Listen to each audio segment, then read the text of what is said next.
100 movies లో 7th movie old bye.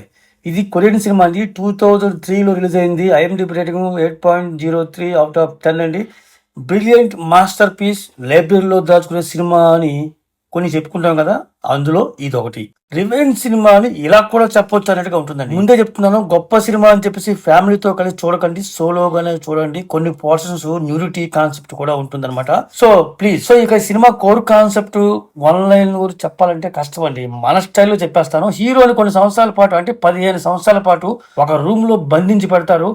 ఎవరు ఎందుకు అని తెలీదు. రిలీజ్ అయిన తర్వాత కూడా తన ఫ్యామిలీ కంటే కూడా ముందు ఎవరు నన్ను బంధించారు, ఎందుకు బంధించారు తెలుసుకుందామని చెప్పేసి పిచ్చి పట్టిన వాళ్ళ తిరుగుతుంటాడు హీరో. హీరోతో పాటు మనం కూడా ఎందుకు వాళ్ళ చేసి తెలుసుకుందామని చెప్పి ఎగ్జైట్ అవుతుంటాం. తెలుస్తుంది, బిత్తరపోతాం. వారికంటే మనకి దిమ్మ తిరిగి బొమ్మ కనబడుతుందండి. చాలా డిస్టర్బింగ్ గా ఉంటుంది అనమాట. ఒళ్ళంతా ఒకలాగా లాగేస్తుంది.